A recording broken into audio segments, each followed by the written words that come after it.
Donald Whalen was 34 years old, and until that Thursday afternoon in late November 2024, he thought he had the perfect marriage.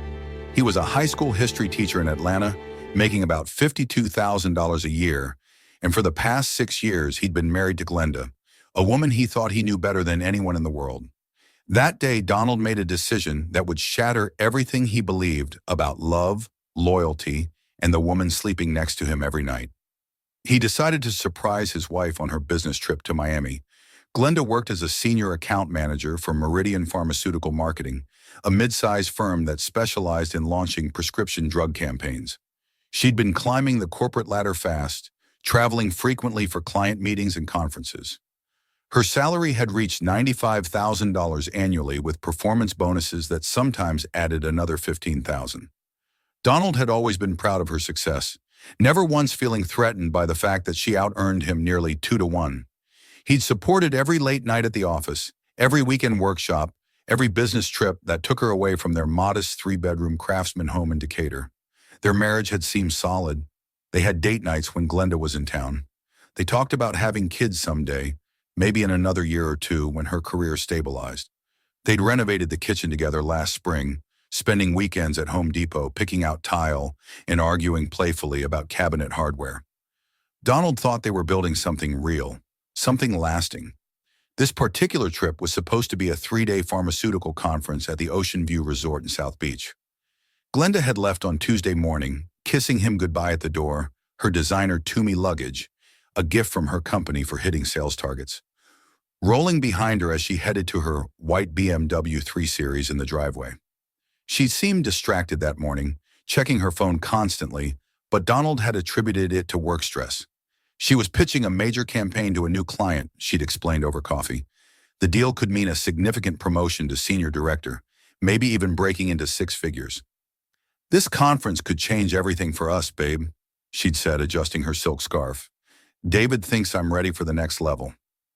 David Price was Glenda's direct supervisor, a senior vice president who'd been with Meridian for 8 years. Donald had met him twice at company holiday parties, a tall, fit man in his early 40s who wore expensive Tom Ford suits and drove a leased Tesla Model S. He had an MBA from Wharton and a reputation for being brilliant but demanding.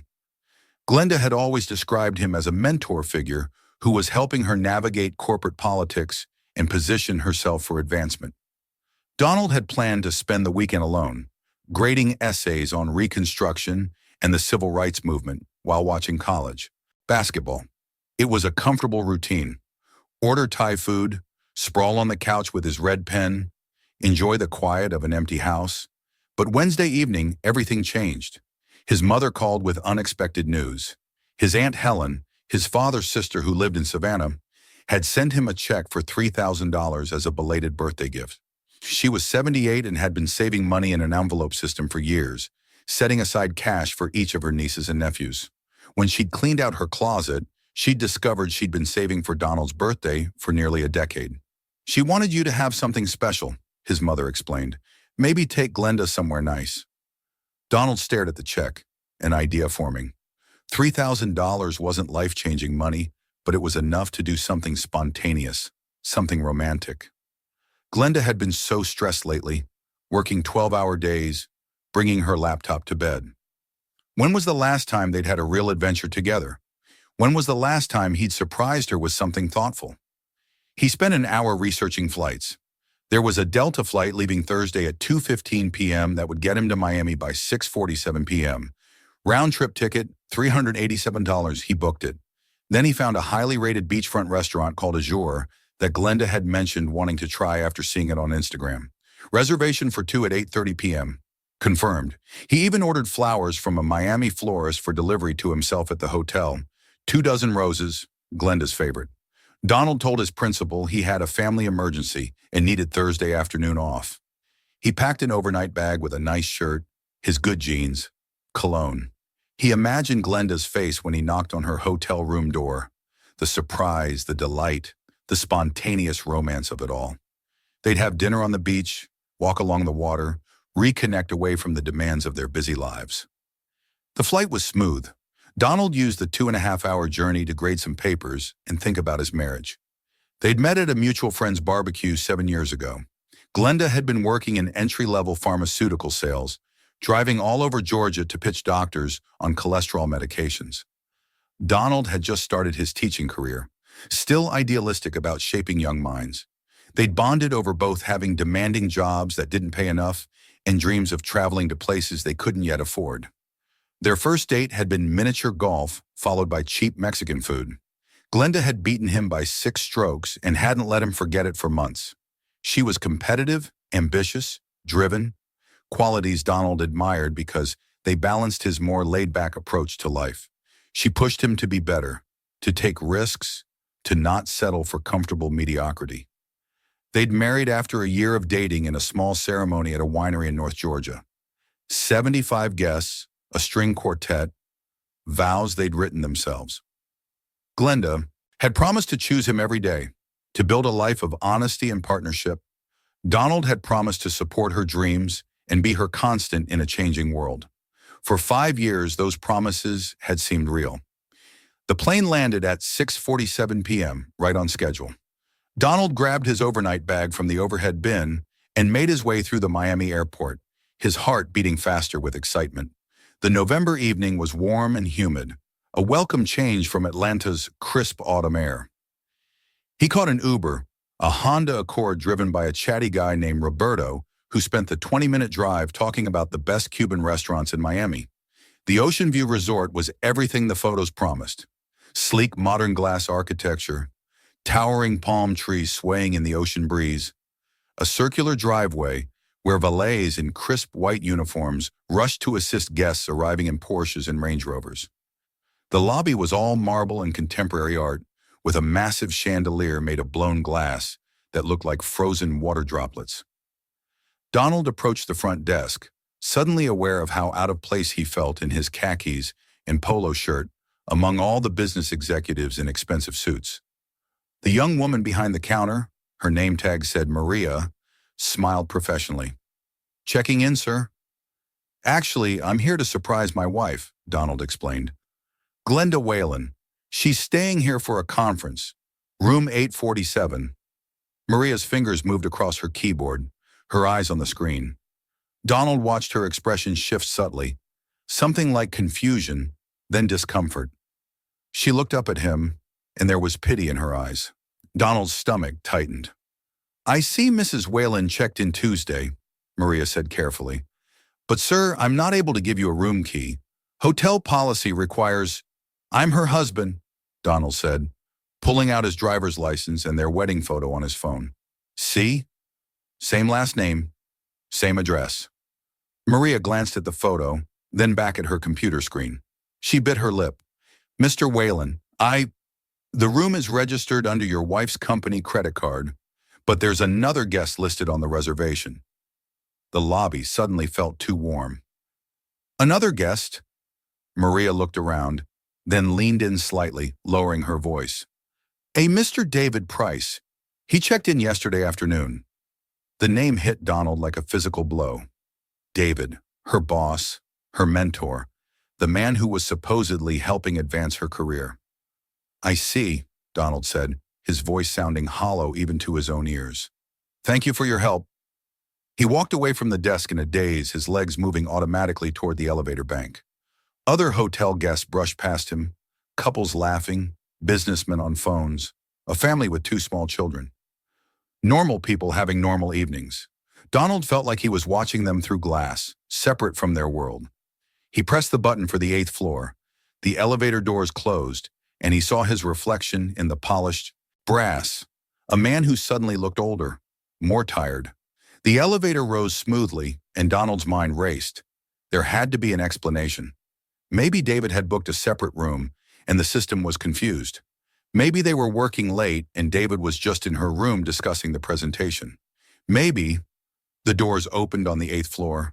The hallway stretched out before him, silent and carpeted in deep burgundy. Abstract paintings lined the walls, geometric shapes that probably cost thousands of dollars. The hotel smelled like expensive air freshener and money. Room 843, 845, 847. Donald stood outside the door. The roses he'd retrieved from the concierge desk, feeling absurdly heavy in his hands. He raised his fist to knock, but stopped when he heard voices through the door. Glenda's voice, breathy and laughing. Then a man's deeper voice saying something Donald couldn't quite make out. Then came the sounds that would replay in his nightmares for weeks afterward. Laughter shifting into moans, the rhythmic creaking of furniture, heavy breathing, and Glenda's voice, her intimate voice, the one she used in their bedroom, saying things Donald had thought were meant only for him.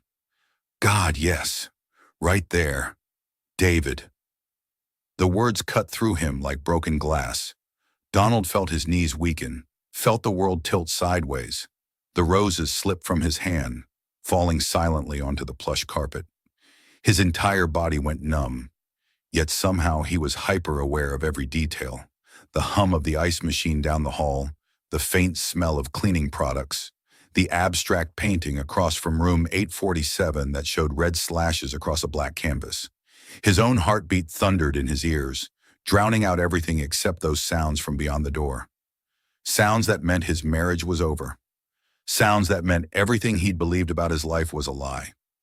If you enjoy stories of shocking betrayals and sweet revenge, like this video and subscribe to the channel now.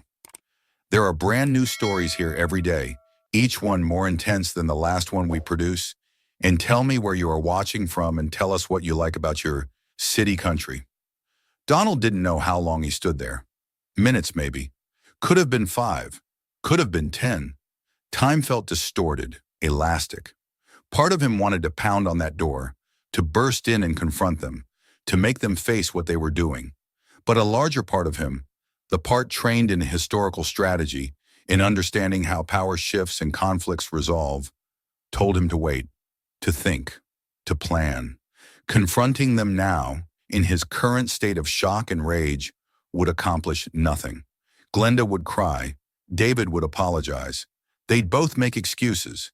It would be his word against theirs, his hurt feelings against their careful justifications. They'd find a way to make him the bad guy, the jealous husband, the insecure man who couldn't handle his wife's success. No, Donald needed leverage. He needed evidence. He needed to understand the full scope of what was happening before he made any moves.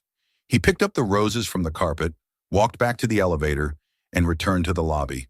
His hands were surprisingly steady as he approached Maria at the front desk again. "I need a room for tonight," he said. "Do you have anything available?" Maria looked relieved that he wasn't making a scene. "Of course, Mr. Whalen. We have a standard room available for $279 per night." Donald handed over his credit card. Money that would come from their joint checking account, he thought with bitter irony. He took the key card and went up to room 623, 6 floors away from his wife and her lover. The room was nice. King bed with crisp white sheets, a view of the ocean, a minibar he ignored despite desperately wanting a drink. Donald sat on the edge of the bed and pulled out his phone. His first instinct was to call Glenda, to scream at her, to demand answers. Instead, he opened his phone's camera and began documenting everything. He took photos of the hotel exterior, the lobby, the hallway on the 8th floor. He took a photo of his airline ticket showing his arrival time. He opened his note app and started writing down every detail he could remember. The sounds he'd heard, the conversation with Maria at the front desk, David's name on the room registration. Then Donald did something that felt both calculated and surreal. He composed a text message to Glenda. "Hey babe, hope the conference is going great. I've been thinking about you all day. Can't wait to hear all about the presentations when you get home. Miss you, love you." He stared at the message for a long moment before hitting send. Let her think everything was normal. Let her believe she'd gotten away with it. Let her have no idea that her husband knew the truth. 3 dots appeared almost immediately. Glenda was typing. "Miss you too. Conference is exhausting but good. Learning a lot. David's presentation went really well. Probably going to be another late night. Love you." Donald felt sick reading her casual lies. How many times had she done this? How many late nights and conference trips had been covers for sleeping with David? He set his phone down and stared at the ceiling, his mind working through the implications. They were both married. He'd met David's wife, Patricia, at a company party 2 years ago. She was a pediatric nurse, Korean-American like David, elegant and kind. She'd talked enthusiastically about their two kids, showing Donald photos of soccer games and piano recitals. Did she know? Was she sitting at home in their Buckhead house, trusting her husband just as Donald had trusted his wife? Donald spent the night in that hotel room, barely sleeping. Every time he closed his eyes, he heard those sounds from room 847. Every time he started to drift off, he'd jerk awake with his heart racing. He ordered room service at midnight, a burger he barely touched, and spent hours on, his phone researching. He looked up divorce laws in Georgia. He learned that while Georgia had moved away from fault-based divorce, adultery could still affect property division, alimony, and attorney's fees. He read articles about surviving infidelity, about the stages of grief, about how to protect yourself financially when a marriage ends. He also researched David Price. LinkedIn showed an impressive resume. Wharton MBA, 8 years at Meridian Pharmaceutical, a steady climb up the corporate ladder. David's profile picture showed him at some industry conference, looking confident and successful in an expensive suit. By 3 a.m., Donald had made some decisions. He wasn't going to confront Glenda in Miami. He wasn't going to give her any warning that he knew. He was going to fly back to Atlanta on Friday morning as planned, and he was going to spend the weekend gathering information, understanding the full scope of the betrayal, and planning his response. Because Donald understood something that Glenda and David didn't. In any conflict, the person with the best information and the most patience usually wins. Friday morning, Donald took an Uber back to the airport. He flew home to Atlanta, landing just after noon. He drove to their house in Decatur, the house they'd bought together, the house where they'd hosted dinner parties and Christmas mornings and lazy Sunday brunches. Now it felt like a crime scene, evidence of a life that had never been as real as he'd believed. Donald walked through the rooms, seeing everything differently. The framed photos on the walls, their wedding day, a vacation to Asheville, Glenda's promotion party, now felt like propaganda posters for a government that had already fallen. The kitchen where they'd cooked together, the bedroom where they'd made love, the home office where Glenda spent hours on work calls, all of it was tainted now, corrupted by betrayal. He went to Glenda's home office, a converted spare bedroom with built-in shelves and the expensive ergonomic chair. She kept everything meticulously organized, color-coded file folders, labeled binders, a large wall calendar marking her schedule. Donald photographed all of it. The calendar showed a pattern he hadn't noticed before. Multiple entries for conference, Miami, and client meeting, Chicago, and workshop, New Orleans, over the past 8 months. How many of those trips had actually been about work? How many had been cover stories for meeting David? In her desk drawer, under insurance documents and old tax returns, Donald found a note written on expensive cream-colored stationery. V, last night was incredible. I can't stop thinking about you. I know we have to be careful, but God, I wish I could wake up next to you every morning. Same time next month? We can try that place you mentioned. D. The note was dated 4 months ago, July. They'd been doing this since at least July, probably longer. That meant Glenda had been lying to him for at least a third of their marriage. She'd been looking him in the eyes, sleeping in their bed, making love to him, planning their future, all while conducting a secret relationship with her boss. Donald photographed the note from multiple angles, careful to capture the handwriting, the date, every damning detail. Then he put it back exactly where he'd found it. Evidence. He was building a case, though he still wasn't entirely sure what his endgame was. He spent Friday afternoon going through old credit card statements on their joint account. He found charges at restaurants he'd never been to, florists delivering flowers he'd never received, hotels in cities where Glenda had supposedly been at conferences. The paper trail was extensive once he knew what to look for. Donald also discovered something else in Glenda's financial documents. She'd recently increased her life insurance policy through work from $100,000 to $500,000. The paperwork was dated 6 weeks ago. Donald was listed as the beneficiary. Was it just standard corporate benefits during open enrollment? Or was Glenda planning something? The thought sent chills down his spine, though he immediately dismissed it as paranoid. Glenda wasn't a murderer. She was just a cheater. By Friday evening, Donald was exhausted but resolved. He needed professional help. He pulled up his contacts and found James Morrison, his old college roommate, who now worked as a private investigator in Birmingham. They'd stayed close over the years, meeting up several times a year for drinks and Hawks games. Donald called him. James answered on the second ring, sounding cheerful. "Donald, what's up, man? You coming to Birmingham soon? We need to." "I need your professional help," Donald interrupted, "and I need this to stay completely confidential." James's tone changed immediately, becoming serious. "Of course. What's going on?" Donald explained everything: the surprise trip to Miami, what he'd heard outside room 847, the note he'd found, the pattern of suspicious trips. When he finished, there was a long silence on the other end of the line. "Jesus, Donald," James said quietly, "I'm so sorry. I don't even have words for how much that sucks." "I need information," Donald said. "I need to know if this is just an affair or if there's more to it. I need to know about David Price, his background, company policies, whether he's done this before, and I need documentation that would hold up legally if it came to that. Can you help me?" "Absolutely," James said without hesitation. "I'll start digging tomorrow. But Donald, are you sure you want to go down this road? Sometimes knowing more just makes the pain worse. Sometimes it's better to just file for divorce and move on with your life." "I can't move on until I understand what happened," Donald said. "I need to know the full truth, all of it." "Okay," James agreed. "Give me about a week. I'll be thorough. And Donald, I'm really sorry, brother. You didn't deserve this." After hanging up, Donald sat in the living room of his house and let himself feel the full weight of what had happened. His marriage was over. Whether or not he decided to pursue divorce immediately, whether or not he chose to expose Glenda and David publicly, the relationship he'd believed in was already dead. You can't unknow something once you know it. You can't unhear those sounds from outside room 847. Donald cried then, for the first time since Miami.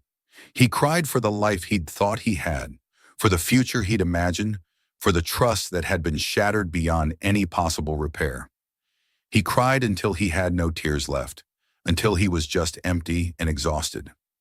Then he dried his eyes, ordered a pizza, and started planning what came next. Because Glenda and David had made a critical mistake. They'd underestimated him.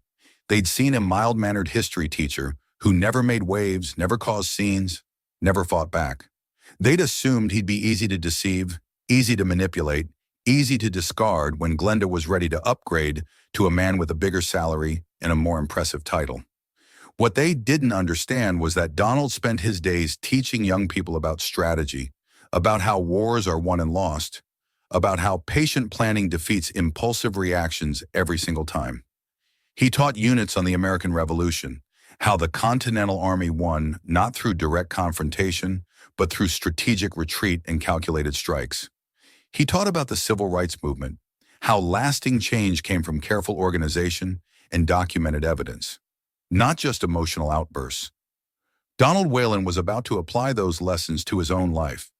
Saturday morning, Glenda's flight landed at 3:15 p.m. Donald picked her up from the airport, pulling up to the arrivals curb at Hartsfield-Jackson just as she emerged with her rolling suitcase. She looked beautiful, her dark hair professionally styled, wearing a navy blazer and designer jeans, carrying the leather bag he'd given her for their anniversary last year. She also looked tired, with shadows under her eyes that makeup couldn't quite hide. "Hey, baby," Glenda called out, waving. She came over and kissed him, and Donald tasted betrayal on her lips. "God, it's good to be home. I missed you so much."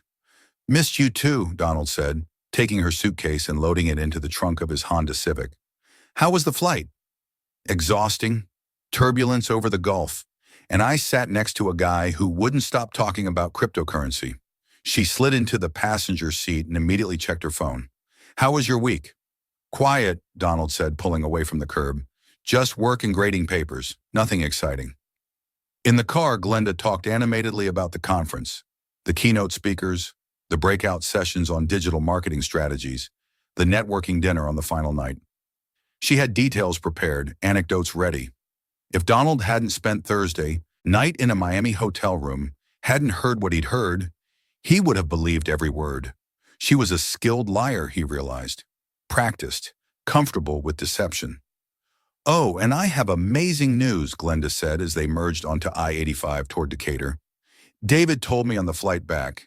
He thinks I'm ready for that senior director position that's opening up in Q1. It would mean a bump to about $125,000 base, plus better bonuses and more stock options. We could finally think about moving to a bigger house, maybe something in Brookhaven or Virginia Highland. 4 bedrooms, a real backyard, maybe even start thinking about kids for real." "That's incredible," Donald said, keeping his voice neutral. "David's been really supportive of your career." "He really has," Glenda agreed, smiling. "He's been such a great mentor. He sees potential in me that I didn't even see in myself. I feel so lucky to have him as a boss." Donald's hands tightened on the steering wheel. "Yeah, you're really lucky." They arrived home, and Donald helped carry Glenda's luggage inside. She immediately headed for the bedroom to unpack, while Donald went to the kitchen and opened the wine he'd bought, a Pinot Noir from Oregon, Glenda's favorite. He poured 2 glasses, his hands steady despite the storm raging inside him. That evening they had dinner together like a normal couple. They drank the wine Donald had bought. They sat on the couch and watched an episode of the cooking show Glenda liked. She fell asleep with her head on his shoulder, and Donald sat there for an hour, barely breathing, his arm around a woman who was now essentially a stranger to him. Make sure you're subscribed to this channel if you have not, because the ending of this story will blow your mind. And drop a comment below telling me what you think Donald should do next. Sunday, Glenda spent most of the day in her home office, catching up on emails and preparing for Monday's meetings. Donald went for a long run through their neighborhood, needing to think, needing to process everything. The November air was cool and crisp, and the physical exertion helped clear his head. By the time he returned home, sweaty and exhausted, he'd made several decisions about how to proceed. There was a text from James waiting for him. "Initial findings are very interesting. A lot more here than just a simple affair. Can we talk Monday evening? I'll have a preliminary report ready." Donald deleted the text immediately. He was being careful now about all his communications, all his actions, all his reactions. He couldn't afford to leave any evidence that Glenda might stumble across. He needed to maintain his cover as the trusting husband while he built his case in the background. That Sunday evening, as they prepared dinner together, grilled chicken and a salad, falling into their comfortable domestic routine, Donald watched Glenda carefully. She seemed relaxed, happy even. She hummed while she chopped vegetables. She told him about a funny meme one of her coworkers had sent. She made plans for them to see a movie next weekend. She felt no guilt, Donald realized, or if she did, she'd learned to compartmentalize it so completely that it didn't affect her day-to-day behavior. She could spend 3 days sleeping with her boss, then come home and seamlessly resume being a loving wife. The cognitive dissonance was stunning. They went to bed at 10:30 and Glenda curled up next to him like always. "I love you," she murmured sleepily. "I'm glad we have this. Some of my coworkers have such messy relationships, so much drama. I'm grateful we have something solid." "Me too," Donald whispered into the darkness, and wondered if Glenda could hear the hollow ring in his voice. He lay awake long after she'd fallen asleep, listening to her breathing, feeling the weight of her body against his side. This was his wife. They'd stood in front of 75 friends and family members and promised to be faithful, to cherish each other, to build a life together. Those vows had meant everything to Donald. He'd taken them seriously, lived by them, never even been tempted to break them. Apparently, they'd meant nothing to Glenda. Or maybe they had meant something once, and then something had changed. Maybe David had offered her something Donald couldn't. Wealth, power, status, excitement. Maybe the comfortable life Donald provided wasn't enough for a woman with big ambitions. Maybe he'd never been enough, and Glenda had just been waiting for someone better to come along. Donald didn't know. And lying there in the dark, listening to his wife's peaceful breathing, he wasn't sure which possibility hurt more. That Glenda had never really loved him, or that she had loved him once but had decided he wasn't worth staying faithful to. Either way, the marriage was over. The only question now was how it would end, and what consequences Glenda and David would face for destroying it. By Monday morning, Donald had his emotions firmly under control again. He woke up, made coffee, watched Glenda get ready for work like he'd done 1,000 times before. She was humming softly as she put on her makeup, already checking her phone every few minutes. Donald noticed she smiled at certain messages, typed quick responses, then set her phone face down on the bathroom counter. Probably texting David, Donald thought, planning their next rendezvous, making sure their stories aligned about the Miami conference. "Big day," he asked, keeping his tone light. "Just the usual chaos," Glenda replied, applying lipstick.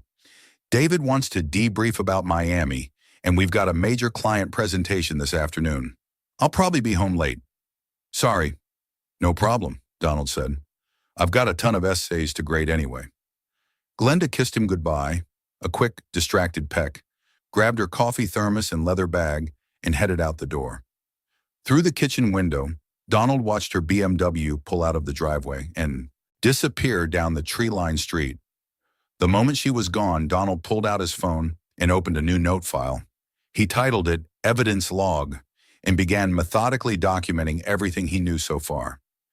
Every lie Glenda had told, every suspicious charge on their credit cards, every detail from Miami, every message and call that seemed suspicious in retrospect. He was building a case, and by the time he was done, Glenda and David would understand that betrayal doesn't happen in a vacuum. Actions have consequences, and those consequences can be far more devastating than they ever imagined. Monday at school felt surreal. Donald taught his first period American history class about the Reconstruction era, discussing how the South attempted to evade the consequences of losing the Civil War through black codes and Jim Crow laws. His students, a mix of juniors and seniors, debated whether true reconciliation was possible without accountability. "Mr. Whalen," a student named Jasmine asked, "do you think people can change if they never face consequences for what they did?" Donald thought about Glenda, about David, about all the lies and betrayals. "No," he said finally. "I think consequences are what force us to confront our actions and decide who we want to be. Without consequences, why would anyone change?" He had no idea how prophetic those words would become.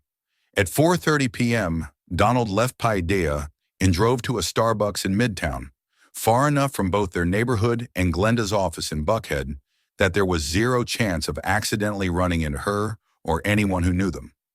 James Morrison was already there, sitting in a corner booth with a laptop, a manila envelope, and 2 cups of coffee. "Got you a dark roast," James said as Donald slid into the booth. They shook hands, and Donald was grateful for the solid grip, the genuine sympathy in his friend's eyes. "How are you holding up?" "I'm functional," Donald said. "Tell me what you found." James opened his laptop. David Price, age 42, married for 15 years to Patricia Price, Eden Park. She's a pediatric nurse at Children's Healthcare of Atlanta, works part-time so she can be home when the kids get out of school. They have 2 children, Emily, 13, and Joshua, 10. Both kids go to Westminster, which runs about $30,000 per kid per year in tuition. He pulled up a photo, a family portrait that must have been from social media. Patricia was elegant, smiling, standing beside David with their 2 kids in front of a Christmas tree. They looked like the perfect family. "David's been with Meridian Pharmaceutical Marketing for 8 years," James continued. "Climbed from account manager to senior vice president. Current salary is around $180,000 base, plus performance bonuses that average another $40,000 to $60,000 annually, plus stock options. He drives a leased 2023 Tesla Model S for $200 a month. They live in a $650,000 house in Brookhaven, bought in 2019. Mortgage is about $4,500 a month. So he's successful," Donald said, "but not wealthy enough to be untouchable." "Exactly," James agreed. "Upper middle-class executive with a lifestyle he has to maintain. Which brings me to the interesting part." He pulled up another document. "This isn't David's first affair. I found evidence of at least 2 other women at Meridian who had relationships with him that ended with them leaving the company." Donald leaned forward. "Tell me more." "First was a woman named Christine Morrison. No relation to me," James clarified. "She was a marketing coordinator, worked directly under David about 5 years ago. She left suddenly in 2020, and her severance package included an NDA. I couldn't get her to talk officially, but I have a friend in HR circles who confirmed there was an incident involving inappropriate conduct." "And the second?" Donald asked. "Jennifer Brooks. She worked as a senior account manager, same position as Glenda, from 2021 to earlier this year. She was David's direct report and apparently being groomed for a director position. Then suddenly in May 2024, she withdrew from consideration for a promotion, transferred to Meridian's Boston office, and signed an NDA as part of her voluntary relocation package. James pulled up a LinkedIn profile showing an attractive black woman in her late 30s, professional photo, impressive credentials. I managed to contact her through a mutual connection. She wouldn't give me details on the record, but she confirmed there was an inappropriate relationship with David that made her position untenable. She implied that HR knew about it but offered her a choice: relocate and sign an NDA, or resign with a less generous severance package. Donald felt his jaw tighten. So the company knows David is a predator, but they protect him because he brings in revenue. That's exactly what's happening, James confirmed. David is one of Meridian's top rainmakers. He brought in 3 major pharmaceutical clients worth about $12 million in annual contracts. The company has decided it's cheaper to settle quietly with his victims than to fire him and lose those accounts. He pushed the manila envelope across the table. Everything I found is in here. Dates, documentation, witness statements from people willing to talk off the record, hotel receipts showing David and Glenda staying together at company expense. I found at least 7 trips over the past 8 months where they had adjoining rooms or shared rooms booked under Glenda's corporate card. Donald opened the envelope and began flipping through the contents. Printed emails between David and Glenda. Nothing explicitly sexual, but intimate in a way that no boss and subordinate should be. Looking forward to Miami. Last time was incredible. Can't stop thinking about you. Dinner tonight? Phone records showing hundreds of calls and texts between them, often late at night. A timeline showing Glenda's rapid promotions since she'd started working directly under David. Here's something else interesting, James said, pulling up another document. That senior director promotion Glenda mentioned? It was supposed to go to Jennifer Brooks. She had more experience, better performance reviews, and she'd been with the company longer. But David wanted Jennifer gone, and Glenda elevated. So Jennifer was given her opportunity to relocate to Boston, and suddenly that position became available for Glenda. Jesus, Donald muttered. So Glenda's career advancement is directly tied to sleeping with her boss. It appears that way, yes, James said gently, which means if this comes out, Glenda's professional reputation is toast. Everyone will assume, correctly, that she earned her promotions on her back, not through merit. That's a career killer in most industries. Donald sat back, processing everything. This was so much bigger than he'd realized. This wasn't just a case of his wife having an affair. This was a pattern of sexual exploitation enabled by corporate complicity. David had done this before, and he'd do it again. Meridian Pharmaceutical had created an environment where powerful men could prey on ambitious women, then silence them with NDAs and hush money. What would you do? Donald asked. If you were me? James was quiet for a moment, considering. You've got a lot of options, and none of them are easy. Option 1 is the straightforward divorce. You've got ironclad proof of adultery, which in Georgia means you'd likely get a favorable settlement. You'd probably keep your full equity in the house, maybe get temporary spousal support given the income disparity, and Glenda would likely be on the hook for legal fees. You could be divorced in 6 months, maybe less if she doesn't contest it. That feels like she gets off easy, Donald said. Option 2, James continued, is to expose David to his wife and to the company. You blow up David's marriage, trigger an internal investigation at Meridian, possibly file a lawsuit. David loses his job, his marriage implodes, and Glenda's career takes a massive hit because everyone knows how she really got promoted. But Donald, that's nuclear. It's messy, public, and it'll hurt you too. You'll be that guy who aired his dirty laundry publicly. What's option 3? Donald asked. James smiled slightly. Option 3 is the strategic approach. You've got information that's valuable to multiple parties. Patricia Price deserves to know what kind of man she's married to. The company needs to understand their legal liability exposure. Jennifer Brooks and the other women David victimized might want justice if they knew they weren't alone. You could orchestrate a situation where the consequences for David and Glenda are comprehensive, but it requires patience, careful coordination, and perfect timing. Donald thought about his history lessons. The most successful military campaigns weren't won through brute force, but through superior intelligence, strategic positioning, and striking at the exact right moment when your opponent was most vulnerable. "I want option 3, he said. James nodded. "I thought you might." "Okay, here's what we need to do." They spent the next hour planning. James would continue gathering evidence and would discreetly reach out to Jennifer Brooks and the other women, letting them know they weren't alone and that there might be an opportunity to hold David and Meridian accountable without violating their NDAs. Courts often ruled that NDAs were void if the company violated them first by continuing the same behavior. Donald would consult with a divorce attorney to understand his legal options and begin preparing divorce papers. But they wouldn't file immediately. Instead, he'd continue playing the role of the oblivious husband while building their case.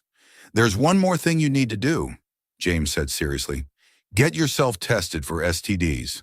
I'm sorry to be blunt, but if Glenda's been sleeping with David for months while still sleeping with you..." Donald's stomach turned. He hadn't even thought about that. Another violation, another betrayal, the risk of disease exposure without his knowledge or consent. "Right, I'll do that today." "And Donald?" James's expression was sympathetic. "This is going to get ugly before it gets better. Once you pull the trigger on this, there's no going back. You need to be absolutely sure this is what you want." "I'm sure," Donald said. "David's been doing this for years and the company's been enabling him. How many other women are going to be victimized if someone doesn't stop him? How many other marriages is he going to destroy?" They shook hands again before parting ways. Donald tucked the manila envelope safely in his messenger bag and drove to an urgent care clinic on the way home. The testing process was quick but humiliating, sitting in a sterile room while a nurse asked him questions about sexual activity and potential exposure. He felt the shame of it, even though rationally he knew none of this was his fault. The nurse was professional and kind. "Results will be available in about a week," she said. "Try not to worry too much. Even if there is an exposure, most things are treatable these days." Donald thanked her and left, feeling hollowed out. This was what betrayal looked like. Not just emotional pain, but practical consequences. Medical tests, legal consultations, living in a state of constant vigilance and deception. Glenda came home at 8:45 p.m., later than she'd predicted but still within normal range. She looked tired but satisfied, carrying takeout from a Thai place they both liked. "Peace offering," she said, holding up the bag. "I know I've been working crazy hours lately. Thought we could have dinner together, just us." "That's sweet," Donald said, taking the bag and unpacking containers of pad thai and green curry. "How was your day?" "Intense," Glenda said, kicking off her heels and pouring herself a glass of wine. "David and I spent 2 hours with the new client, and I think we nailed it. They're ready to sign a contract worth about $2.3 million annually. If this goes through, my bonus alone will be close to $15,000. "That's amazing," Donald said, watching her face glow with excitement. "You've been working really hard for this." "I have," Glenda agreed. "David keeps telling me I have what it takes to make partner eventually. Not many women reach that level at Meridian. I could be one of the first." Donald thought about Jennifer Brooks, about Christine Morrison, about all the women whose careers had been derailed by David's manipulation. "David seems to take a lot of personal interest in your success." "He does," Glenda said, not picking up on any subtext. "He told me today that I remind him of himself when he was younger, hungry, ambitious, willing to do whatever it takes to win. He said I'm going places." "I bet he did," Donald murmured. They ate dinner together at their kitchen table, sitting in the chairs they'd picked out together at IKEA 3 years ago. Glenda talked about work, safe topics like marketing strategies and client preferences. Donald listened and asked appropriate questions, playing his role perfectly. Later, as they got ready for bed, Glenda's phone buzzed with a text. She glanced at it and smiled before typing a quick response. "Everything okay?" Donald asked from the bathroom where he was brushing his teeth.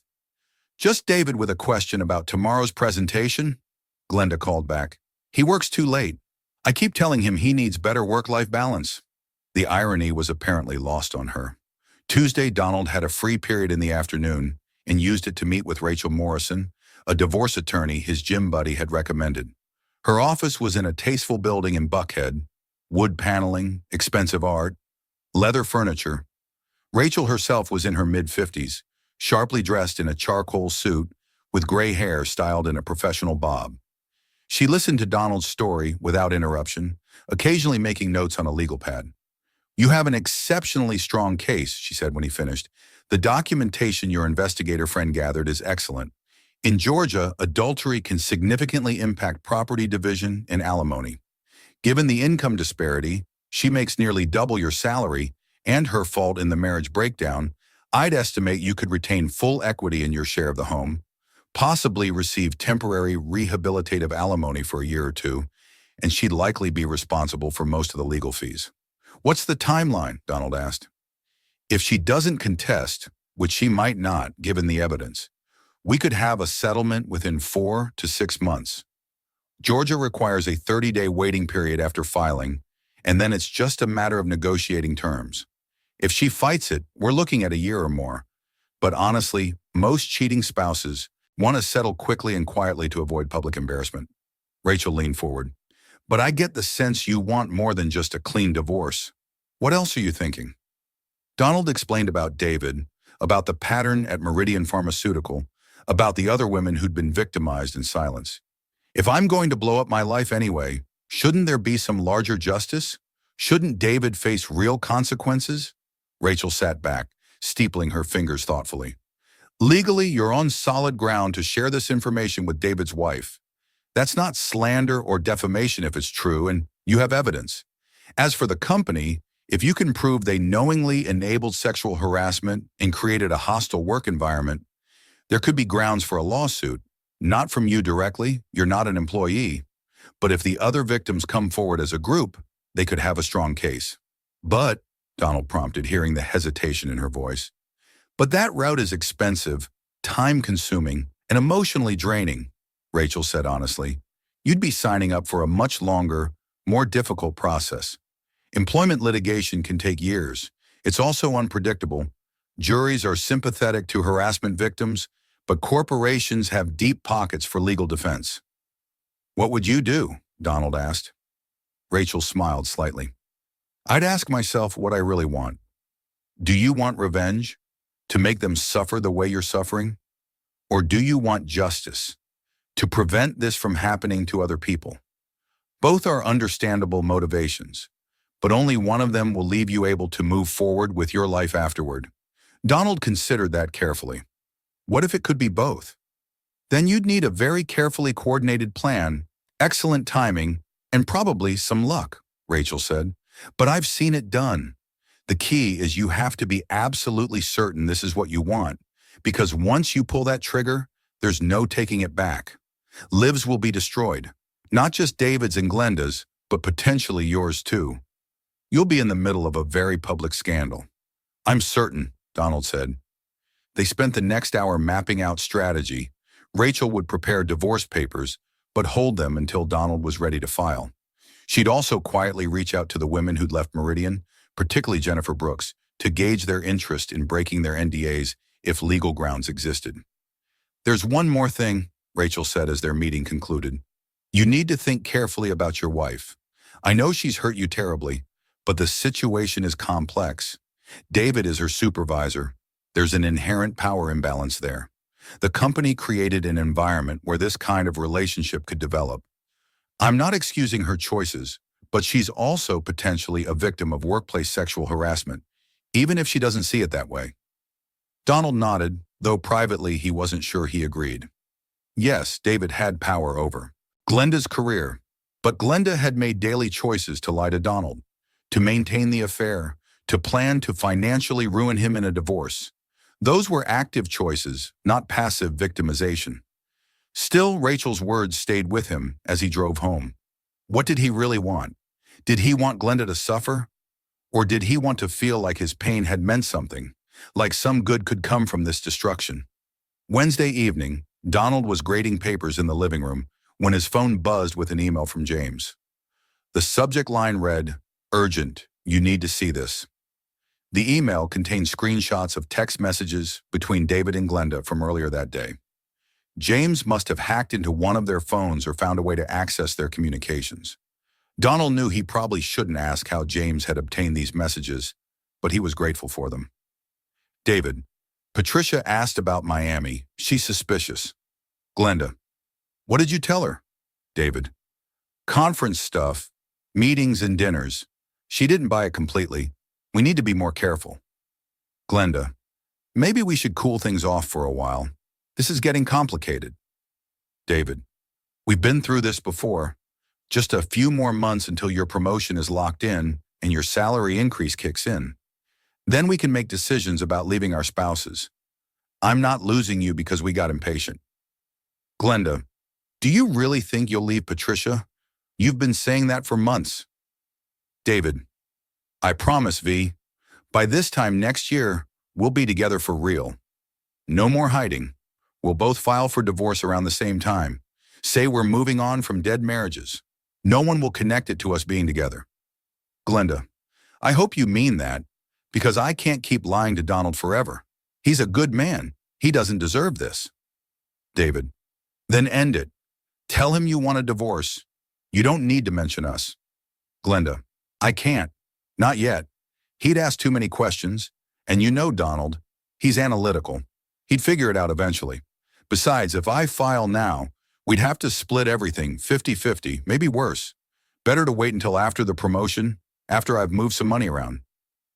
Then I'll have more leverage. David, smart thinking. That's my girl. This is why you're going places. You think strategically. Glenda, I learned from the best. What time should I tell Donald I'll be home tonight? David, late. I booked us a room at the Intercontinental. Room 1247. I'll be there by 7. Bring that black dress I like. Glenda, you're terrible. I love it. David, I love you too. See you soon. Donald read the messages 3 times, each pass making him feel colder, more detached. Glenda wasn't just cheating, she was actively planning to financially devastate him. She was going to move money around, hide assets, wait until she had maximum leverage, and then divorce him on her terms, leaving him with as little as possible. And David was orchestrating the whole thing, encouraging Glenda to be strategic about destroying her marriage so he could maintain his affair without consequences. The cold fury Donald had been cultivating crystallized into diamond-hard resolve. This wasn't about a moment of weakness or a mistake anymore. This was calculated, premeditated betrayal. They were actively plotting against him, believing he was too naive and too trusting to ever figure it out. Donald forwarded the screenshots to Rachel Morrison with a simple message. Timeline needs to move up. How soon can we strike? Her response came within 20 minutes. I've been making calls. Jennifer Brooks is willing to talk. She's angry about being pushed out for Glenda. She has her own documentation and emails. I can probably get her to file an EEOC complaint by end of week, which would give us the opening we need. Can you be ready by Monday? Donald typed back, Monday works. Let's do this. He deleted the email thread, cleared his browser history, and went back to grading papers as if nothing had happened. An hour later, Glenda texted, working super late, big project, don't wait up, love you. Donald knew exactly where she was. Room 1247 at the Intercontinental, probably wearing that black dress David liked, probably drinking champagne on the company's expense account while she planned Donald's financial destruction. He texted back, no problem, love you too. Then he poured himself a bourbon, something he rarely did on weeknights, and sat on their back deck in the cool November evening. The house behind them had their Christmas lights up already, twinkling white lights strung along the roofline. Normal people living normal lives, probably dealing with normal problems like what to cook for Thanksgiving or whether to get their kids the new gaming console. Donald's problems were decidedly not normal. He thought about the past 6 years. Their wedding at the vineyard in North Georgia, Glenda in a simple white dress, both of them so young and optimistic. The year they'd spent living in a tiny apartment in Virginia Highland, so broke they'd eaten ramen 3 nights a week, but so happy it hadn't mattered.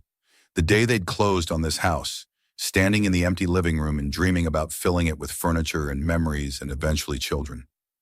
Had any of it been real?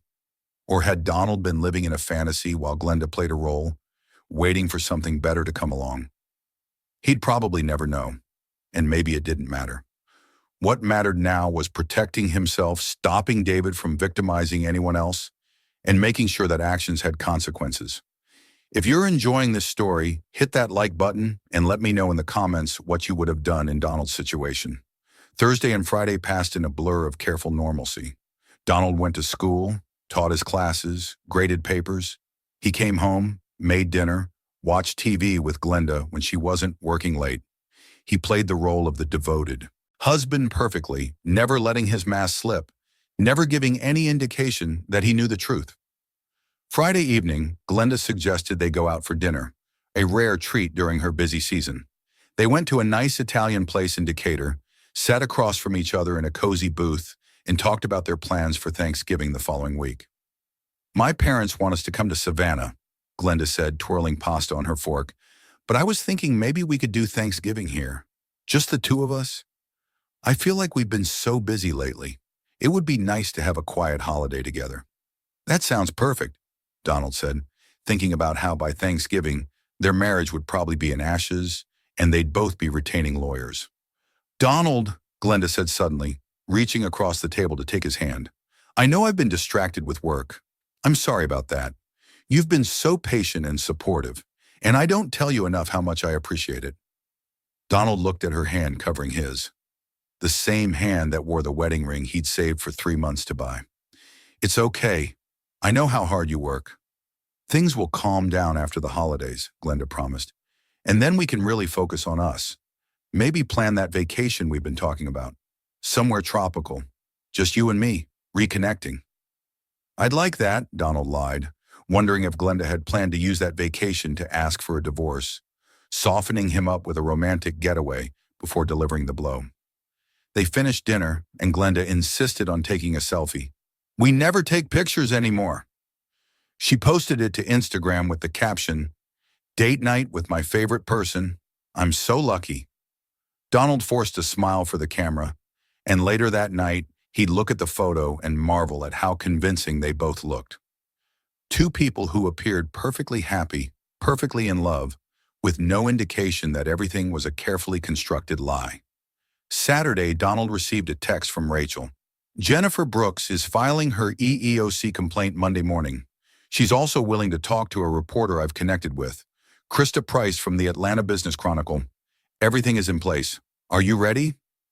Donald looked at Glenda, who was in the home office on a weekend work call that he could hear through the door, her intimate voice, her low laughter, David's name mentioned repeatedly.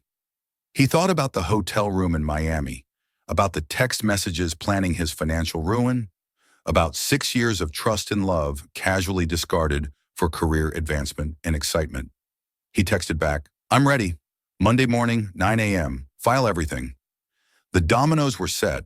In just over 48 hours, David Price and Glenda Whalen would discover that underestimating someone is the most dangerous mistake you can make. And by the time the dust settled, they'd both learn a lesson about consequences that they'd never forget. Donald deleted the text, put his phone away, and went outside to the yard where Glenda was raking leaves. It was a beautiful, late November afternoon, mild temperature, clear blue sky, the kind of day that felt like a gift. "Need help?" he asked. Glenda smiled up at him, looking young and carefree in her old college sweatshirt and jeans. "Always. You want to bag while I rake?" They spent an hour working together in companionable silence, falling into the rhythm they'd developed over 6 years of shared life. The leaves made satisfying crunching sounds as they were scooped into bags. Their neighbor waved from across the fence. A dog barked somewhere down the street. Everything felt aggressively, mockingly normal. This time tomorrow, Donald thought, everything changes. He was ready. Monday morning arrived with unseasonable warmth for early December in Atlanta. Donald woke at 5:30 a.m., a full hour before his alarm, adrenaline already coursing through his system like electricity. This was the day. After 2.5 weeks of careful planning, evidence gathering, and strategic coordination, everything was finally in place. Glenda was still asleep beside him, her face peaceful and unguarded, dark hair spread across the pillow. Donald looked at her and felt nothing. Not anger, not love, not even sadness anymore. Just a cold, clear certainty that what he was about to do was necessary and just. He slipped out of bed quietly and went downstairs to make coffee. The house was still dark, silent except for the hum of the refrigerator and the distant sound of an early morning garbage truck. Donald stood at the kitchen window, watching the sky lighten from black to deep blue, and reviewed the timeline in his head one more time. At 6:47 a.m., his phone buzzed with the first message. Rachel Morrison, Jennifer Brooks is filing her EEOC complaint at 9 a.m. this morning. Her lawyer has also sent a formal notice to Meridian Pharmaceuticals' legal department, informing them that she considers her NDA void due to the company's continued pattern of harassment. We have our smoking gun. At 7:03 a.m., another text from James. Patricia Price responded to your email. She wants to meet today. I gave her your number. She sounds devastated but determined. At 7:15 a.m., Rachel again. Divorce papers are ready to file. I'll have them served to Glenda at her office at 10 a.m. Maximum professional embarrassment. I've also sent our complete evidence package to Meridian's board of directors, their general counsel, and their head of HR. They'll have it by 9 a.m. The package includes documentation of David's pattern of harassment, the hotel receipts, the text messages, everything.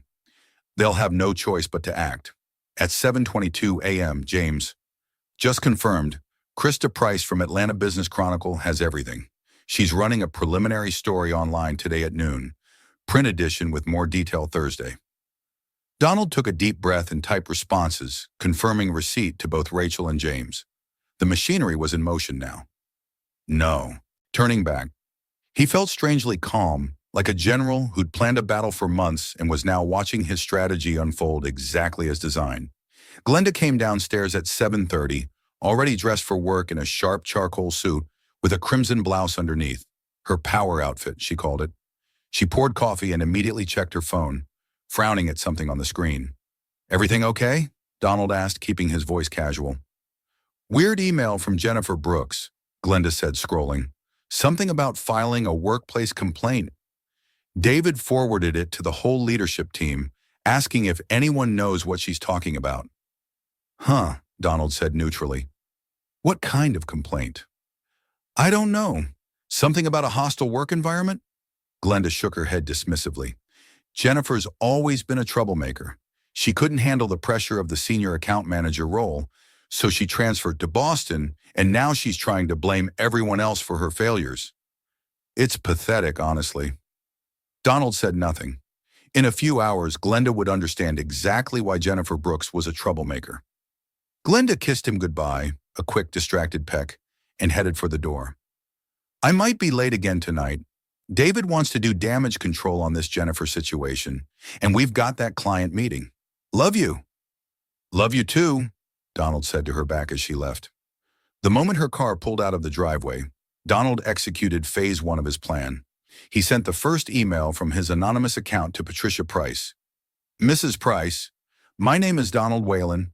Your husband David has been having an affair with his subordinate, my wife Glenda Whalen, for approximately 8 months. They have stayed together at hotels in Miami, New Orleans, Chicago, and Atlanta, all on company expense accounts. I discovered this when I surprised my wife on a business trip in November and heard them together in her hotel room. I have extensive documentation including hotel receipts, phone records, text messages, and evidence of David making false promises to my wife about leaving you. I'm sharing this because I believe you deserve to know the truth, and because my own marriage has been destroyed by this affair. I'm attaching complete evidence for your review.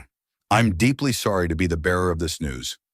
The second email went to Meridian Pharmaceuticals CEO from Rachel Morrison's law office.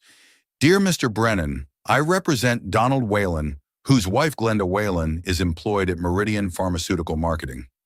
I am writing to inform you of a documented pattern of sexual harassment and abuse of power within your organization, specifically involving Senior Vice President David Price.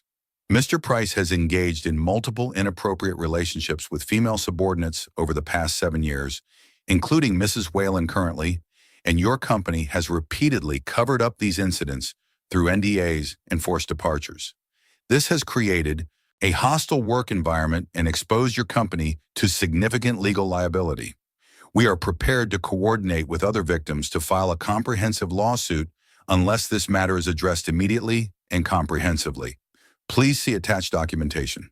The third email went to 3 journalists James had identified. I have documentation of systematic sexual harassment at Meridian Pharmaceutical Marketing spanning 7 years, including executive abuse of power, misuse of corporate funds for personal affairs, and company complicity in covering up multiple incidents through NDAs. If you're interested in investigating this story, please contact me. Then Donald went to school and taught his first period class about the civil rights movement. He discussed Rosa Parks, the Montgomery bus boycott, and how social change happens when individuals refuse to accept injustice quietly. His students engaged in a spirited debate about whether peaceful resistance or direct confrontation was more effective in achieving justice. The thing about strategic resistance, Donald told his class, is that it requires patience and planning. Rosa Parks didn't just spontaneously decide to stay in her seat. That action was planned by civil rights organizers who understood the power of the right action at the right time. Sometimes the most effective revolution is the one that looks calm on the surface, but is actually carefully orchestrated chaos underneath. His 17-year-old students had no idea their teacher was currently orchestrating his own small revolution. At 9:23 a.m. during his planning period, Donald's phone rang. Patricia Price. He stepped into the empty hallway to take the call. "This is Donald." "Mr. Whalen?" The woman's voice was tight with controlled emotion, each word carefully measured. "I received your email. I need to know this is real. I need to know you're not some sick person making this up to hurt my family." "I'm sorry, Mrs. Price, but it's real," Donald said gently. "I wouldn't contact you if I wasn't absolutely certain. I heard them together in a Miami hotel room. I have text messages where David promises to leave you, where he coaches my wife on how to hide assets before divorcing me. I understand this is devastating, but you deserve the truth." He heard Patricia take a shaky breath. "How long?" "Based on documentation I've gathered, at least 8 months, possibly longer." 8 months, she repeated, her voice breaking. "We've been married for 15 years. We have 2 children. Emily just turned 13 last month, and Joshua's 10. I trusted him. I believed him every time he said he was traveling for work. I never questioned." Her voice cracked completely. Donald's heart ached for her. Patricia was an innocent victim in all this, just like him. "I know. I trusted my wife too. I'm not doing this for revenge, Mrs. Price. I'm doing it because the truth matters and because your husband and my wife need to face consequences for what they've done." "What happens now?" Patricia asked, regaining some composure. "That's entirely up to you," Donald said. "But if you're willing, I'd like to coordinate our responses. We can support each other through this. There's also a pattern here. David has done this before to other women at the company. The company has been covering it up. If we work together, we can make sure he's held accountable and that he can't do this to anyone else." There was a long pause. Donald could hear Patricia breathing, could imagine her sitting somewhere processing the fact that her entire marriage was a lie. "Yes," she said finally, her voice hardening. "Let's do that. David's going to pay for this. They're both going to pay for what they've done to us." Donald returned to his classroom just as his phone began exploding with activity. Text messages from James, from Rachel, from numbers he didn't recognize. He silenced the phone and taught his second period class on the fall of the Roman Empire, discussing how internal corruption and moral decay often destroyed empires more effectively than any external enemy ever could. At 10:15 a.m., during his next planning period, Donald finally checked his messages. Rachel had sent a photo. The process server had successfully delivered divorce papers to Glenda at Meridian Pharmaceuticals' office. The timestamp showed 10:04 a.m. James had sent multiple updates. Meridian's board went into emergency session at 9:30. David Price has been placed on immediate administrative leave pending investigation. Patricia Price just filed for divorce. Her lawyer is going for full custody and maximum assets. She's also threatening to expose David's affairs publicly if he fights her. Krista Price's preliminary article just went live online. Check Atlanta Business Chronicle's website. Donald pulled up the article on his phone. Pharmaceutical marketing firm faces sexual harassment allegations. The story, named David Price, detailed his position and salary and included anonymous accounts from former employees describing a pattern of inappropriate relationships with subordinates that the company had allegedly covered up. Jennifer Brooks was quoted by name. "I was forced to choose between my career and my integrity. The company made it clear that if I wanted to advance, I needed to accept that certain executives operated by different rules." At 11:02 a.m., Glenda called. Donald let it ring. She called again immediately, and again, 7 times in 15 minutes. He listened to the voicemails during lunch. First message: "Donald, what the hell is going on? I just got divorce papers delivered to my office, in front of everyone. The receptionist handed them to me while I was in a meeting with a client. Do you have any idea how humiliating that was? Call me back right now." Second message: "Donald, seriously, we need to talk about this. I don't understand what's happening. If you're upset about something, we should discuss it like adults, not through lawyers and public humiliation. Please call me." Third message: "Okay, I'm starting to get really worried. Is this some kind of joke? Did someone hack your email and send those divorce papers as a prank? Please just call me and tell me what's going on." Fourth message, and Donald could hear the panic creeping into her voice: "David's been suspended. They're investigating him for something. HR pulled him into a meeting, and now he's not answering his phone. Donald, did you do something? Did you? Oh God, please call me." Fifth message, now fully afraid: I know you know. I don't know how you found out, but please, please call me. We need to talk about this. I can explain everything. It's not what you think. Donald, please." Sixth message: "I'm sorry. I'm so sorry. Whatever you think happened, I can explain. It was a mistake. It doesn't mean anything. Please don't throw away 6 years of marriage over this. We can work through it. We can go to counseling. Please just talk to me." Seventh message, and now she was crying: "Donald, I'm begging you. Don't do this. Don't destroy everything we built together. I love you. I made a mistake, but I love you. Please give me a chance to make this right. Please." Donald saved all the messages. More evidence. Then he called her back. She answered on the first ring. "Donald, I know about David," he said calmly, cutting off whatever excuse she'd prepared. "I know about Miami. I know about all of it." Silence. Then in a small voice: "How?" "I was there, Glenda. In Miami. I decided to surprise you on your business trip. I heard you with him through the hotel room door. Room 847, remember?" He could hear her breathing on the other end of the line, rapid and panicked. "Donald, it's more complicated than—" "No," Donald interrupted. "It's actually very simple. You cheated on me with your boss for at least 8 months. You lied to me every single day. You made me feel crazy for noticing you were distant. And you were planning to hide assets and blindside me with a divorce once you got your promotion. I read your text messages with David." "You went through my phone?"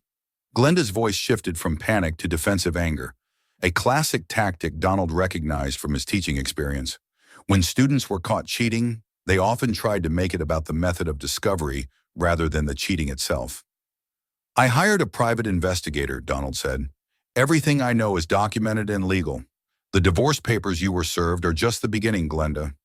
David's company is investigating him for a pattern of sexual harassment. His wife knows everything and is filing for divorce. And I've provided information to journalists about Meridian's toxic culture of protecting powerful men while silencing their victims." "You bastard," Glenda hissed. "You're trying to destroy my career. Everything I've worked for." "I'm trying to hold you accountable," Donald corrected, his voice still eerily calm. "You and David made choices. You chose to lie, to cheat, to plot against me. Those choices have consequences. You don't get to betray someone who loved you and trusted you and then walk away without facing any repercussions." "Donald, please." Glenda's voice broke. "We can work this out. We can go to counseling. It was a mistake. I'm sorry. I'll end things with David immediately. We can save our marriage. I promise I'll—" "No," Donald said. "We can't. Because I don't love you anymore, Glenda. I don't even know who you are. The woman I married wouldn't have done this. You're a stranger to me now. So that's it, Glenda said, anger returning. After 6 years of marriage, you're just throwing it away? You won't even try? I'm not the one who threw it away, Donald said quietly. You did that the first time you slept with David. You did that every time you looked me in the eyes and lied. You did that when you decided your career ambitions were more important than our marriage vows. This isn't me giving up, Glenda. This is me acknowledging what you already destroyed. He hung up before she could respond. At 2 p.m., Donald met with Rachel Morrison and journalist Krista Price at a coffee shop in Virginia Highland. Krista was an Asian-American woman in her early 40s, with intelligent eyes and a reputation for thorough investigative work. She'd been covering workplace harassment stories for years. This is quite a story, Krista said, reviewing the documents Donald and Rachel had provided. Serial sexual harassment by a high-level executive, corporate cover-ups spanning years, multiple victims silenced through NDAs, misuse of company funds for personal affairs. And you have multiple women willing to go on the record? Jennifer Brooks has filed with the EEOC and is willing to be quoted by name, Rachel confirmed. I'm in contact with 2 other former Meridian employees who are reconsidering their NDAs. Christine Morrison is particularly interested. She was the first victim we know about, and she's been carrying guilt about not speaking up for 5 years. If this story goes public with Jennifer's complaint, I expect more women will come forward. Krista turned to Donald. I need to understand your motivations here. Are you doing this to hurt your wife and her boss, or do you genuinely believe there's a larger problem that needs to be addressed? Donald met her eyes steadily. Both. I won't pretend I'm not angry about what they did to me, but David Price has been victimizing women for years, and Meridian Pharmaceutical has enabled him because he's profitable. If I don't speak up now, how many more women will he hurt? How many more marriages will he destroy? Yes, I want him and Glenda to face consequences, but I also want this pattern to stop. Fair answer, Krista said. Can I quote you on that? Yes, Donald said. Use my name. I'm not hiding. They talked for 90 minutes. Krista asked detailed questions about the timeline, the evidence, the company's response. She was professional and thorough, and Donald could tell she saw the significance of the story. This wasn't just one affair. It was a systemic problem about power, corporate culture, and accountability. When the meeting ended, Krista shook both their hands. I need a few days to verify everything and reach out to Meridian for official comment. But assuming your evidence checks out, and it looks very solid, I'll have a comprehensive story ready for Thursday's print edition, with updates as this develops. Donald left the meeting feeling both exhilarated and exhausted. He'd set everything in motion. Now he just had to wait and watch how it all unfolded. The rest of Monday was a blur of calls, texts, and updates. Patricia Price called to say she'd consulted with a divorce attorney and was proceeding aggressively. She wanted full custody, the house, and maximum child support in alimony. Her lawyer had sent David a formal letter outlining her demands and making clear that if he fought her, she'd ensure everyone in their social circle knew exactly why their marriage was ending. James sent photos from the Meridian Pharmaceutical office. Apparently, David had been escorted out by security after his meeting with HR. Employees were buzzing with rumors. The company had sent an internal memo about taking workplace concerns seriously and announced an independent investigation. Glenda sent 14 text messages that Donald didn't answer. We need to talk. Please don't do this. I made a mistake, but we can fix this. How can you be so cruel? David says you're trying to ruin his life. Everyone at work knows now. I'm humiliated. My career is over because of you. I hope you're happy destroying everything. I never meant to hurt you. Please, can we just talk face to face? I'm coming home. We need to talk. Donald, please. I love you. Doesn't that mean anything? Fine. I guess 6 years meant nothing to you. Donald read them all and responded with just one message. Have your lawyer contact mine. Don't come to the house. Tuesday morning, Donald woke to an email from David Price. The subject line, we need to talk, man to man. The email was long, rambling, and desperate. Donald, I don't know what Glenda has told you or what you think happened, but you're making a huge mistake. Yes, Glenda and I have become close. She's an exceptional employee, and I've mentored her. But anything beyond that has been completely mutual and consensual. I never abused my position or made her uncomfortable. She pursued me as much as I pursued her. You need to understand, marriages fail all the time. Sometimes people grow apart. That's not anyone's fault. What you're doing now, destroying my career, contacting my wife, talking to reporters, that's vindictive and unnecessary. You're hurting innocent people. My children don't deserve to have their father's reputation destroyed. Patricia doesn't deserve this humiliation. And Glenda, she's going to lose everything she's worked for because you can't accept that your marriage was already over. I'm asking you, man to man, to call this off. Let's handle this privately, like adults. I'm willing to stay away from Glenda if that's what you want. I'll recommend her for a transfer to another department. We can all move on with our lives without destroying each other. Please think about what you're doing. Donald read the email twice, his disgust growing with each pass. David was trying to reframe the narrative, positioning himself and Glenda as victims of a vindictive husband rather than perpetrators of betrayal. He was minimizing his abuse of power, deflecting responsibility, and trying to manipulate Donald into backing down. Donald deleted the email without responding. Wednesday, the second article appeared online. More women come forward in Meridian pharmaceutical harassment scandal. Krista Price had moved fast.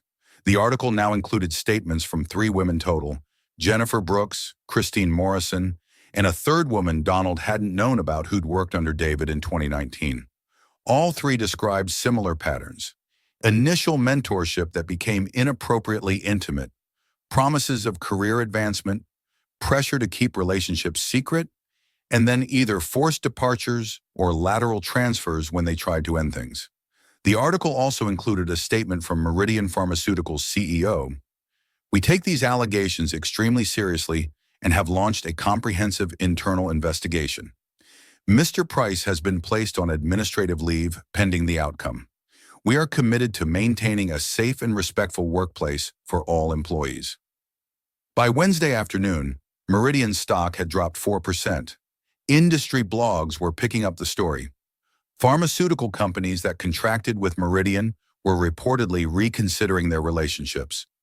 The scandal was growing beyond just David and Glenda. It was becoming a referendum on toxic workplace culture in the pharmaceutical industry. Make sure you like this video and leave a comment telling me what you thought of Donald's revenge. And if you're not already subscribed to the channel, please subscribe and hit the notification bell to get alerts for new stories like this one. Thursday morning brought the comprehensive print article in the Atlanta Business Chronicle, Pharmaceutical Marketing Firms' Culture of Harassment Exposed. It was front-page news in the business section. Krista Price had done her homework. She'd interviewed 8 former employees, obtained internal company documents showing HR had received multiple complaints about David over the years, and documented how the company had systematically protected him through NDAs and quiet settlements. The article included a photo of David from a company event, looking confident and successful. It also included Donald's quote, "My wife's affair with her supervisor destroyed my marriage. But what I discovered in investigating was bigger than just my personal pain. This was a pattern of exploitation that the company enabled. I couldn't stay silent knowing this would continue if no one spoke up." By Thursday evening, Meridian Pharmaceutical had announced David Price's termination for violations of company policy and professional standards. Their stock had stabilized after the announcement. The legal team was reportedly in crisis mode, trying to get ahead of potential lawsuits. Patricia Price had filed her divorce papers, which were now public record. Atlanta's social media was buzzing. Apparently, David and Patricia moved in wealthy circles, and the scandal was the talk of private schools and country clubs across Buckhead. And Glenda had been called into a marathon HR meeting Thursday morning. She wasn't fired, but the promotion to senior director was officially rescinded. She was being reassigned from David's team to a different department, effectively demoted. Her career trajectory at Meridian was over. Everyone in the company knew how she'd gotten her promotions, and no amount of actual talent could overcome that reputation now. Friday afternoon, 2 weeks after Donald had stood outside that Miami hotel room listening to his marriage die, Rachel Morrison called with news about the divorce settlement. "Glenda's lawyer called this morning," Rachel said. "They want to settle quickly and quietly. They're offering you full equity in the marital home, essentially buying out your share so you can walk away with about $85,000 cash. They're also offering 18 months of alimony at $2,000 per month, which is actually quite generous given Georgia law. And they'll cover all legal fees for both sides. She wants this over with minimal publicity. What's the catch? Donald asked. She wants you to sign an NDA about the affair and the circumstances of the divorce. She doesn't want you talking to any more reporters or giving interviews. Donald thought about that. No, I'm not signing an NDA. Everything I know is already in the public record or has been reported. I'm not going to be silenced the way David's other victims were. I told them you'd say that, Rachel said, and he could hear the smile in her voice. So they've revised the offer, same financial terms, but no NDA. They just want this done. And my counteroffer? Donald had discussed this with Rachel earlier in the week. I proposed you keep the house entirely. She moves out and signs over her share. You get 2 years of rehabilitative alimony at $2,500 per month. She covers all legal fees and any tax implications. And there's a clause that if she violates any terms or badmouths you publicly, she forfeits any remaining shared assets. And they accepted. She's desperate to move on, Donald. Her reputation at work is destroyed. David won't even return her calls. Apparently, he's blaming her for everything with his wife and his employers. Glenda's realizing she gave up her marriage for a man who's now pretending she doesn't exist. Good, Donald said, then surprising himself. No, that's not good. That's sad. It's what she deserves, but it's still sad. That's a healthy perspective, Rachel said gently. You're going to be okay, Donald. This has been brutal, but you're handling it with more grace than most people would. They finalized the settlement terms. Glenda would move out by the end of the month. The divorce would be final by late January. Donald would keep the house, get enough money to stabilize financially, and would be free to start his life over. 2 weeks later, on a cold Saturday morning, 2 days before Christmas, Donald sat in his living room, surrounded by half-packed boxes. Glenda was taking her things, furniture she'd brought into the marriage, her clothes, her books, the artwork she'd collected. The house was starting to look bare, but Donald didn't mind. Each empty space felt like freedom. Glenda had asked to talk to him one last time before she left for good. She'd been staying with a friend since the settlement, but now she was moving to Boston, accepting a position at Meridian's East Coast office, starting over where no one knew her story. She arrived at 10 a.m., looking thinner than Donald remembered, with dark circles under her eyes. She'd cut her hair short, a dramatic change from the long waves she'd always worn. She looked older, tired, diminished. Thank you for letting me come by, she said quietly, standing awkwardly in what used to be their shared living room. The settlement says you can get your things, Donald said. I'm not going to make it difficult. That's not why I'm here. Glenda wrapped her arms around herself. I wanted to say I'm sorry. Really, truly sorry. Not sorry I got caught. Sorry for what I did. For the lying, the cheating, the planning to screw you financially. All of it. Donald said nothing, waiting. I've been seeing a therapist, Glenda continued, trying to figure out when I became the kind of person who could do what I did. And I still don't have a perfect answer. It started small. David paying attention to me, making me feel important and valued. Then it escalated so gradually that I didn't even realize how far I'd gone until it was too late to stop without destroying everything. You had a choice at every step, Donald said. I know. I made terrible choices. I convinced myself it was somehow okay because our marriage had become routine, because David made me feel special, because I deserved career success and happiness. I created a narrative where I was the protagonist of my own story, and you were just collateral damage. That was wrong. It was cruel. I was cruel. Glenda's eyes filled with tears.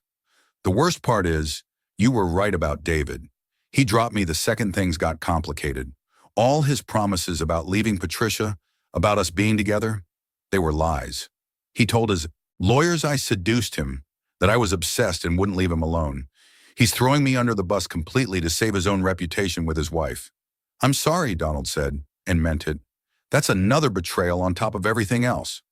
I don't deserve your sympathy, Glenda said, but I wanted you to know that I understand what I destroyed now.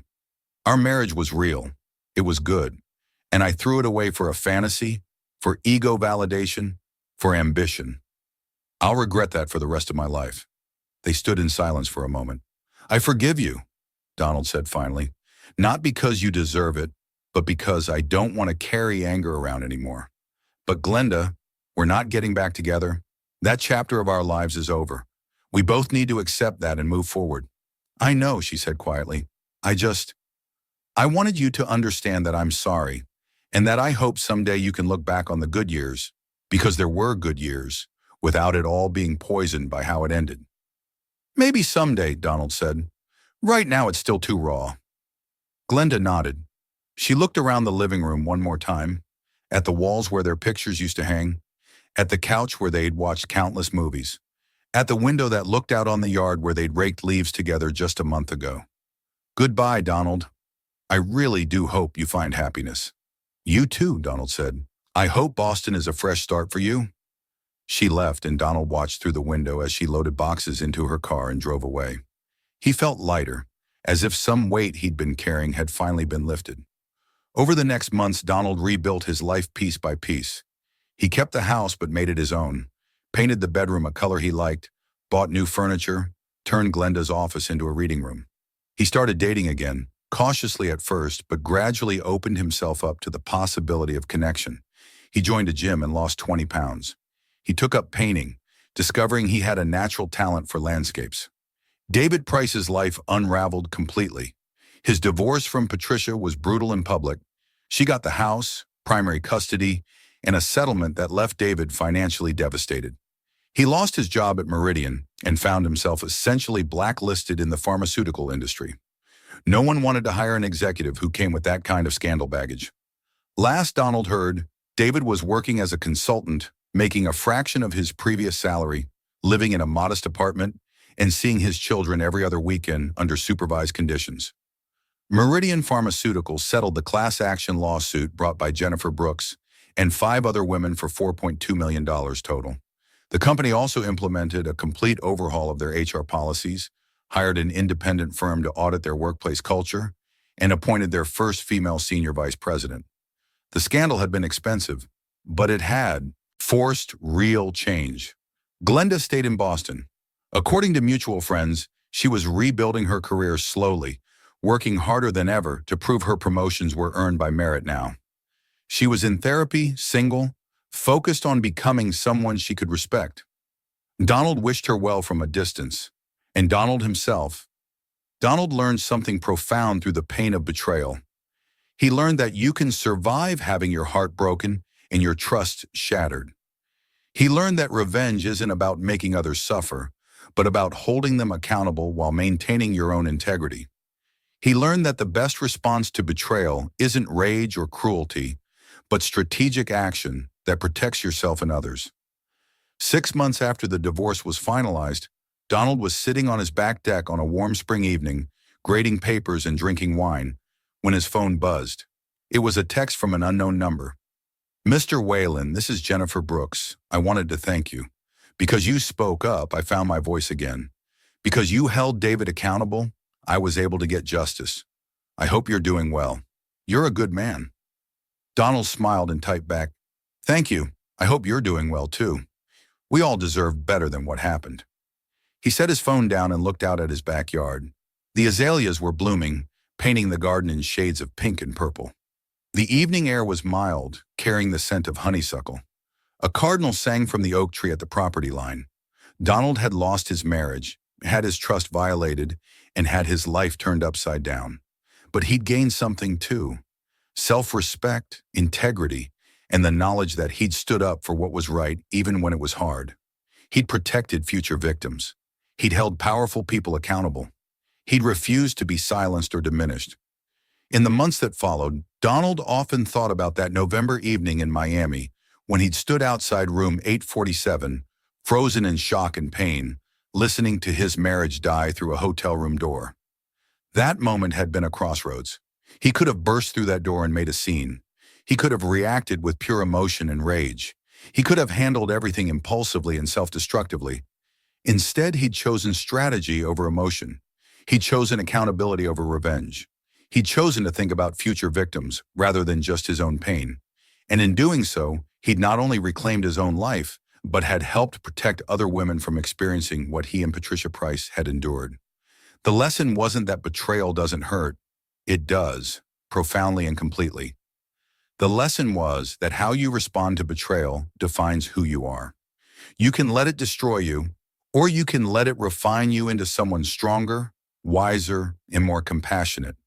Donald had chosen refinement. He'd learned that the best revenge isn't revenge at all. It's holding people accountable for their actions while maintaining your own integrity and compassion. It's making sure that something good can come from your pain. It's refusing to let betrayal turn you into a worse person. Sometimes justice and personal healing can coexist. Sometimes doing the right thing for others helps you heal yourself.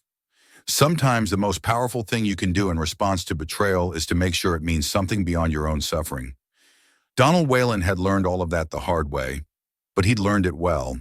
And as he sat on his deck that spring evening, single but not broken, hurt but not destroyed, he understood that he'd come through the fire and emerged stronger on the other side. That was the real victory, not that David and Glenda had suffered consequences, but that Donald had survived their betrayal and become someone he could be proud of in the process. If you enjoyed this story, like this video and leave a comment telling me what you thought. And if you're not already subscribed to the channel, please subscribe and hit the notification bell to get alerts for new stories like this one. Thanks for watching, and I'll see you next time.